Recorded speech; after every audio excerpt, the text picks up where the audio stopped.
Bom, e agora a gente conversa com o repórter, nosso amigo Leandro de Souza, que acompanhou o dia lá no Congresso Nacional e tem informações sobre orçamento, sobre as prioridades para discussões de projetos no Legislativo e sobre reuniões envolvendo também o Executivo. Não é isso, Leandro? Boa noite para você. Vamos começar então pelo orçamento. Será que essa pauta entra em votação amanhã?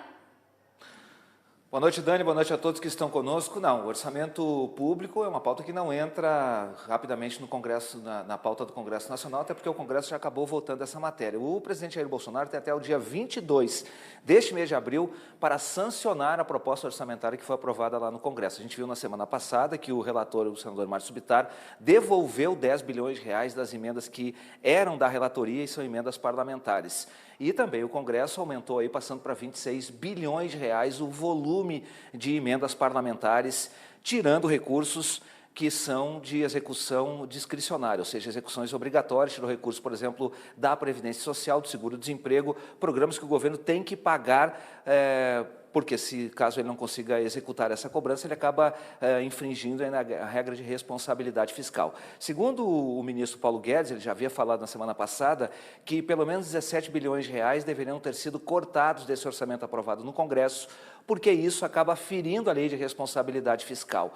O fato é que o governo vai ter que rearranjar a forma como vai executar esse orçamento. Do jeito que ele foi aprovado, tem um rombo de 32 bilhões de reais. São 26 bilhões de reais que foram aprovados aí em relação às emendas parlamentares, tirando recursos, como eu falei anteriormente, de setores nos quais ele é obrigado a executar como a Previdência Social, mas existem outros 8 bilhões de reais que são decorrentes de correções que o governo deveria fazer, correções essas pela inflação ou aquela que a gente fala que foi relativa ao aumento do salário mínimo, que ficou acima da previsão inicial. Tudo isso impactou num rombo no orçamento público federal. Inicialmente, o Ministério da Fazenda já havia se posicionado contrário à execução orçamentária, dizendo que ele é inexequível. Mas as reações do Congresso foram bastante fortes em relação a isso. O próprio presidente da Câmara dos Deputados, o Arthur Lira, disse que o governo pode sim executar o orçamento da forma como ele está,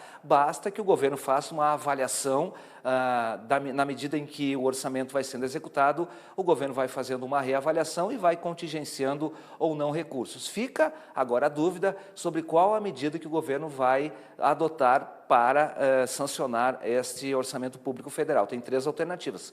Ele pode sancionar o projeto com vetos, pode vetar completamente a proposta ou pode sancionar a matéria do jeito como ela chegou, só que daí vai ter que encontrar alternativas que eu acabei de falar, que é contingenciar o orçamento. Isso tudo acabou gerando uma certa discussão. A gente lembra que ainda na semana passada, no finalzinho da semana, surgiu aí um boato de que o desgaste que havia sido gerado em função da aprovação do orçamento teria feito com que boa parte da equipe econômica do governo colocasse, inclusive, os próprios cargos à disposição, mas hoje o ministro Paulo Guedes ele falou a respeito do assunto, disse que não tem nenhum problema em relação ao Congresso Nacional, em relação principalmente ao presidente da Câmara, o deputado Arthur Lira. Aliás, a fala dele a gente selecionou e separou para você, vamos assistir. O que aconteceu foi que essa nova base parlamentar, em 3 ou 4 semanas, aprovou uma sequência de reformas extraordinariamente importantes. O Banco Central Independente é uma coisa de 40 anos. Há 40 anos que os economistas brasileiros pedem a despolitização da moeda. Da mesma forma, o saneamento e o gás são medidas importantes, são dezenas de bilhões de investimentos que virão. 100 milhões de brasileiros, por exemplo, não têm esgoto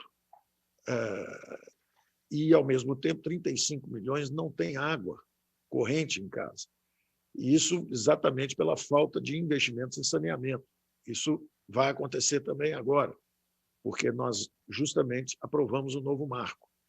Então, eu acho que no meio dessa nova articulação política, está pela primeira vez o governo Bolsonaro está aprovando ou elaborando um orçamento com a sua própria base parlamentar. Quer dizer, é muito mais um time que nunca jogou junto, que está começando a botar em pé o orçamento, do que qualquer outra coisa. Então, a informação de verdade é que não há um desentendimento, uma briga, uma guerra. Disseram que havia uma guerra do presidente da Câmara com o ministro da Economia ou uma guerra contra o Senado. Não é esse o clima, de forma alguma.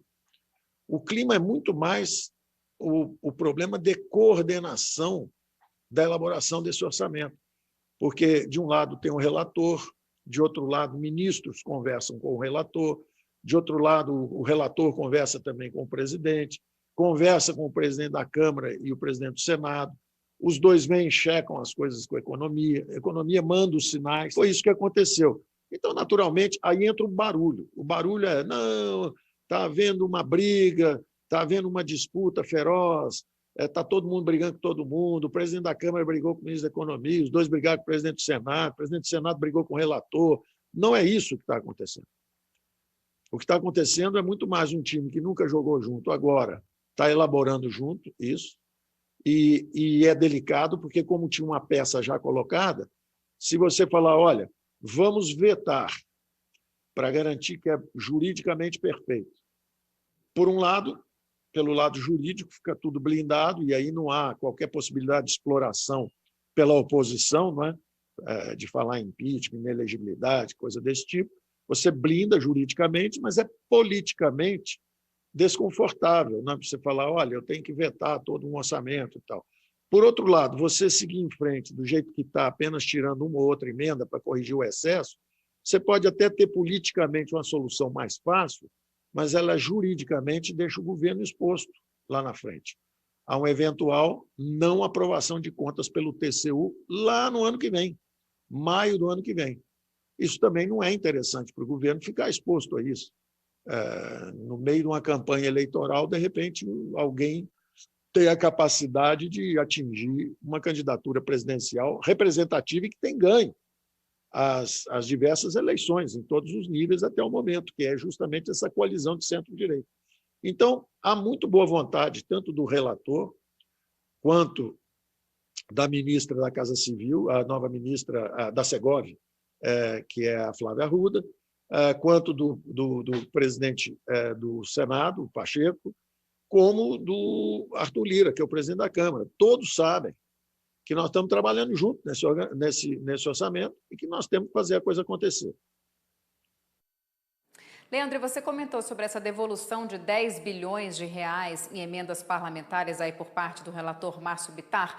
Isso foi na quarta-feira que ele disse que, de repente, seria necessária essa devolução. Mas hoje teve um discurso um pouco diferente, falando que vai dançar, entre aspas, dançar conforme a música, de acordo com que o ano for passando, eles vão adequando esse orçamento. Você, na sua opinião, não acha um pouco arriscado esse tipo de conduta diante de tudo que a gente tem acompanhado aí na política, de créditos complementares, suplementares? Conta para a gente um pouco como é que está a repercussão dessa mudança de discurso por parte do relator, Leandro. É arriscado, Dani, porque o governo ele vai ter que, à medida que o ano vai passando, ele vai ter que ver quanto vai sendo a arrecadação, porque boa parte da arrecadação que foi prevista aí no orçamento da União, ela tem como base algumas questões, por exemplo, que não estão certas, e até mesmo arrecadações que estavam previstas, mas que hoje já não tem mais previsão de serem arrecadadas. Por exemplo, o presidente Jair Bolsonaro, ainda no ano passado, ele vetou aquele artigo que concedia desconto, um tratamento tributário diferente sobre a folha de pagamentos de 17 setores da economia,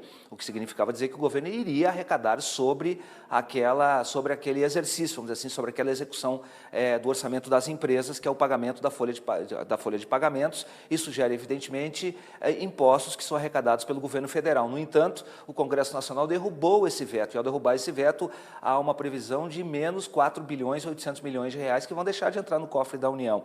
Por isso mesmo, o governo tem uma base, boa parte do orçamento, ele tem uma base de arrecadação que não é certa, porque, por exemplo, uma parte dessa arrecadação ela está prevista no fechamento, vamos dizer assim, do cerco à questão da sonegação fiscal. E, para isso, você precisaria executar um programa muito bem feito para aumentar a arrecadação. Boa parte está assentada sobre esse processo. Agora, a gente sabe que a pandemia da Covid-19 acabou, de certa forma, prejudicando todo o trabalho de arrecadação, todo o trabalho de fiscalização.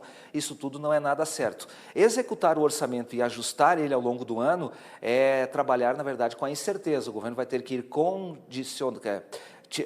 tirando parte desse valor, não vai gastar, contingenciando esse valor, é isso que eu queria dizer, contingenciando esse valor e não executando. Quando chegar lá no fim do orçamento, ele pode descobrir que não vai ter dinheiro para, na verdade, executar todo o orçamento. E para isso ele teria que, na verdade, emitir títulos públicos, ou seja, um crédito suplementar que teria que ser aprovado pelo Congresso, o que impacta aonde? No endividamento público, porque o governo tem que emitir títulos para arrecadar mais dinheiro, Dani. Aprova e vê o que faz, né? A impressão que se passa por aqui. Lê, nessa terça-feira também teve reunião de líderes na Câmara dos Deputados, né? Conta pra gente o que você conseguiu acompanhar por lá. Na terça terá, né? Acho que a gente vai ter uma reunião de líderes na manhã, perfeito. Na terça-feira pela manhã, exatamente. Às 9 horas da manhã, os deputados vão se reunir e a principal matéria que estará em debate é justamente aquela que autoriza as empresas a comprarem vacinas contra a Covid-19. É um projeto muito polêmico, a oposição entende que toda a vacina comprada pelo Brasil deveria ser incorporada ao Sistema Único de Saúde, porque lá, exatamente lá, que estão as prioridades. No entanto, os congressistas já começam a compreender que o Estado não tem condições efetivamente de comprar e abastecer toda a população brasileira com a imunização. E para isso, vai autorizar então as empresas, essa matéria aí autoriza as empresas a comprarem. É um fura-fila, né? Porque efetivamente as empresas teriam um acesso, você colocaria na verdade o poder econômico a trabalhar para a imunização. Como os parlamentares estão trabalhando essa questão e esse tema. A relatora, a deputada Celina Leão, que é do PP aqui do Distrito Federal, ela incluiu dois dispositivos que determina que ao importar as vacinas a empresa precisa comprar o dobro delas e não destinar. É uma mudança só de metodologia. Antes, você precisaria destinar 50% para o Sistema Único de Saúde. Agora, você precisa adicionar 100% a mais. Então, por exemplo, se a empresa tem 100 funcionários, ela precisa comprar 200 vacinas e distribuir as outras 200 para o Sistema Único de Saúde, as outras 100 para o Sistema Único de Saúde. E tem um outro dispositivo que determina que os familiares dos funcionários dessa empresa também devem ser vacinados. Se a gente pegar uma média de 4 pessoas por família, por exemplo, e essa empresa tiver 100 funcionários, ela vai precisar comprar, evidentemente, 400 vacinas e, portanto, 800, sendo 400 destinadas para o Sistema Único de Saúde e outras 400, então, para imunizar os funcionários e os seus familiares. Como eu falei, é uma matéria polêmica, mas o entendimento da deputada Celina Leão é de que já há maioria, de fato, para essa matéria ser colocada em votação e ela ser aprovada, seguindo, então, lá para o Senado Federal. Hoje teve reunião, sim, dos senadores, da reunião de líderes no Senado Federal, e a avaliação dos senadores é que não há clima para votar outra coisa que não seja matéria relacionada à Covid-19. Aliás, sobre isso são 630 matérias que estão na lista para serem votadas no plenário. Então, elas vão ser agora separadas, divididas em temas, e aí depois vão ver as matérias que têm relação uma com a outra, e aí então elas serão levadas ao plenário exatamente para que possam ser apreciadas. A percepção na reunião de líderes do Senado é que não há clima para votar outra coisa. E aí, nesse sentido, por exemplo, para amanhã, já 4 matérias estão na pauta, 2 delas tratam efetivamente da questão do imposto de renda. A primeira é uma matéria que foi aprovada na Câmara e agora está sendo aprovada no Senado e que estica para o dia 31 de julho o prazo final para apresentação do imposto de renda. E a outra matéria é a que prioriza profissionais de saúde e também trabalhadores que perderam o emprego ao longo de 2020 na devolução do imposto de renda, que começará a ser feito a partir do dia 31 de maio deste ano. Dani. Claro que a gente segue acompanhando todas essas questões que você colocou para a gente, né, Leandro? E você também tem informações sobre a reunião do ministro da Saúde, Marcelo Queiroga, também com o embaixador da China no Brasil, ainda falando sobre a produção de vacinas. Como é que foi esse encontro virtual? O que foi tratado, Lê?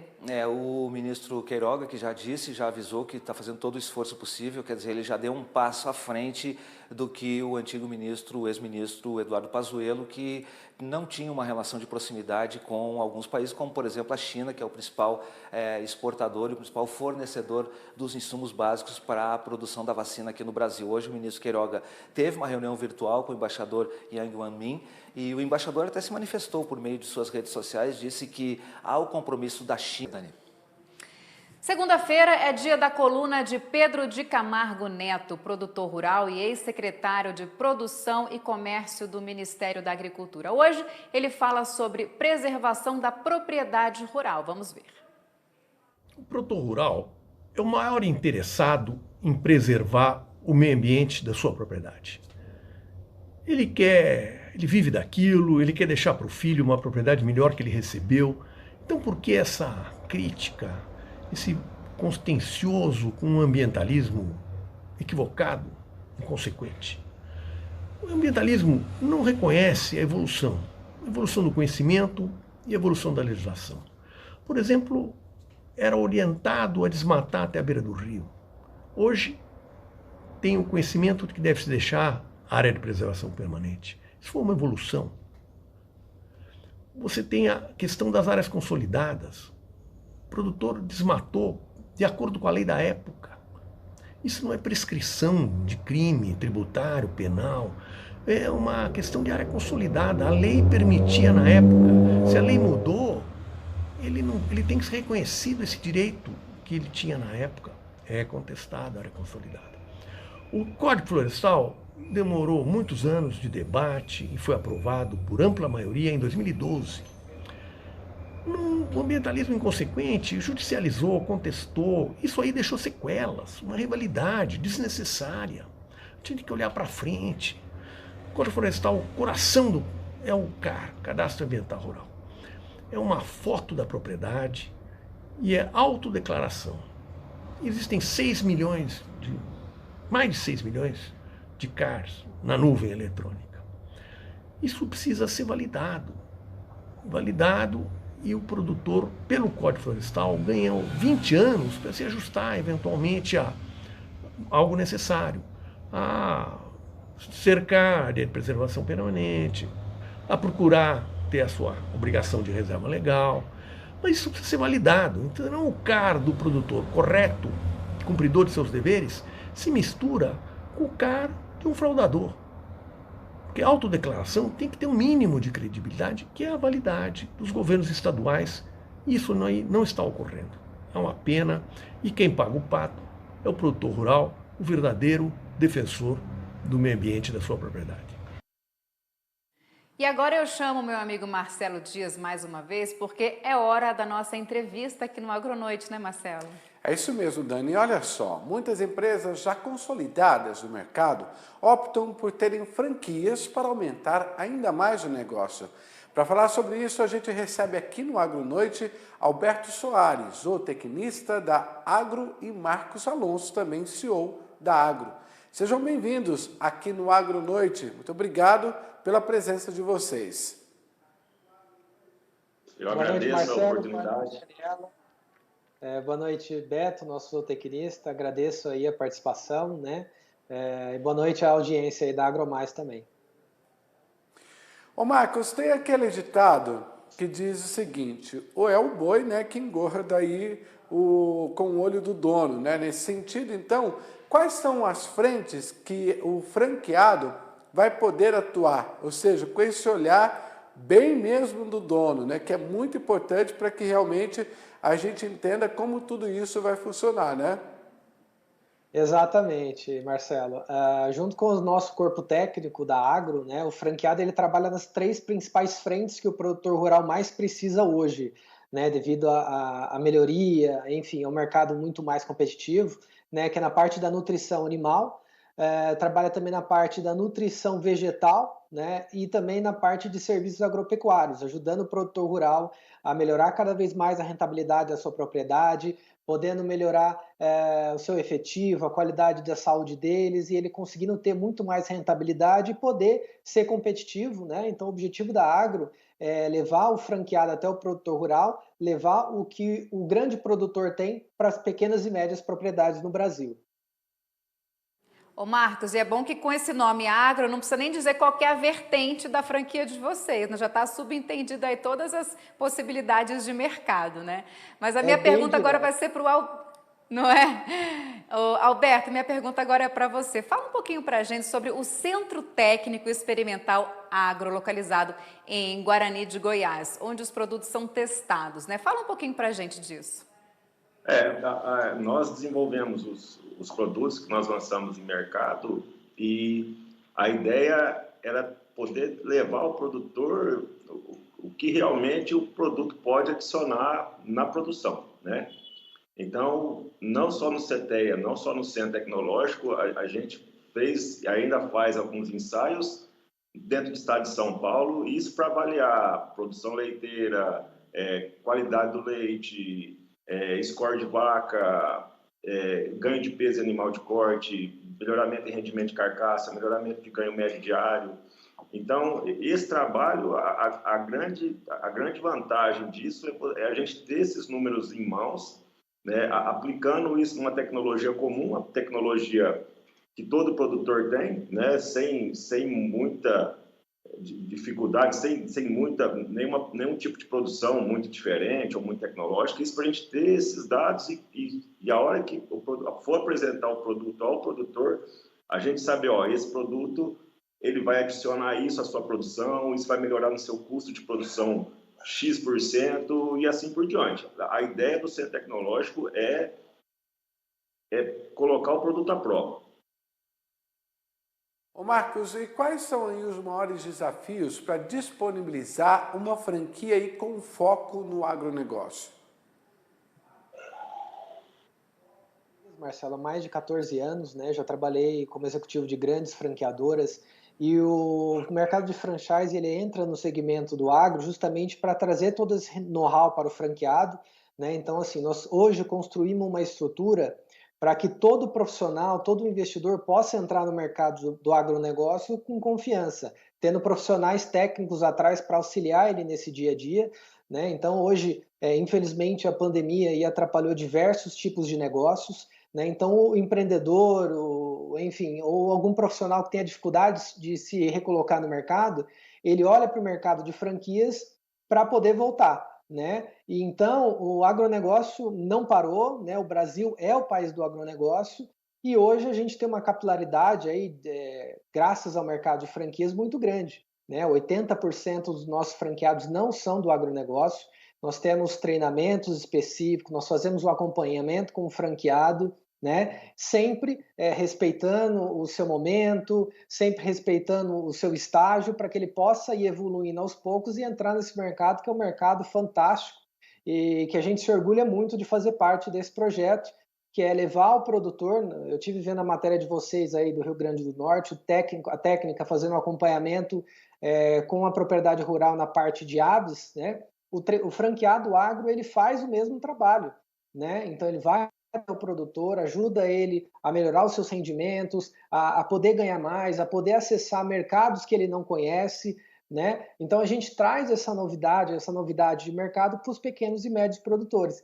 E os franqueados estão conseguindo ter ótimos resultados, né? Graças a esse mercado maravilhoso que a gente faz parte hoje.